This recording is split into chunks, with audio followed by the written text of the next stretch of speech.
આજે રાજકોટ ગ્રામ્ય વિસ્તારમાં આટકોટ પોલીસ સ્ટેશનની હદમાં જંગવડ ગામમાં 1 વાગ્યાની આજુબાજુ એક ઇનોવા પલટી મારતા 3 સ્ટુડન્ટનો ડેથ થઈ છે. આમાં ઇનોવામાં ટોટલ 12 સ્ટુડન્ટ હતા અને તમામ સ્ટુડન્ટ્સ આરકે યુનિવર્સિટીના સ્ટુડન્ટ હતા, કમ્પ્યુટર એન્જિનિયરિંગના. આમાંથી 4 લોકો 3rd સેમેસ્ટરના હતા અને 8 લોકો 1st સેમેસ્ટરના સ્ટુડન્ટ હતા અને તમામ સ્ટુડન્ટ્સ આંધ્રપ્રદેશ અને તેલંગાણાના રહેવાસી છે.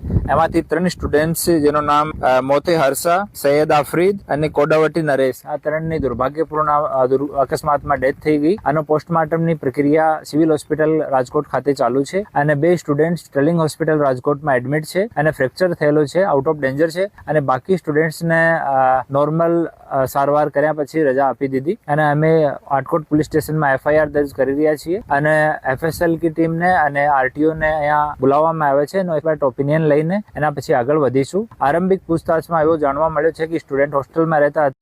આજે રાજકોટ ગ્રામ્ય વિસ્તારમાં આટકોટ પોલીસ સ્ટેશનની હદમાં જંગવડ ગામમાં 1 વાગ્યાની આજુબાજુ એક ઇનોવા પલટી મારતા 3 સ્ટુડન્ટનો ડેથ થઈ છે. આમાં ઇનોવામાં ટોટલ 12 સ્ટુડન્ટ હતા અને તમામ સ્ટુડન્ટ્સ આરકે યુનિવર્સિટીના સ્ટુડન્ટ હતા, કમ્પ્યુટર એન્જિનિયરિંગના. આમાંથી 4 લોકો 3rd સેમેસ્ટરના હતા અને 8 લોકો 1st સેમેસ્ટરના સ્ટુડન્ટ હતા અને તમામ સ્ટુડન્ટ્સ આંધ્રપ્રદેશ અને તેલંગાણાના રહેવાસી છે.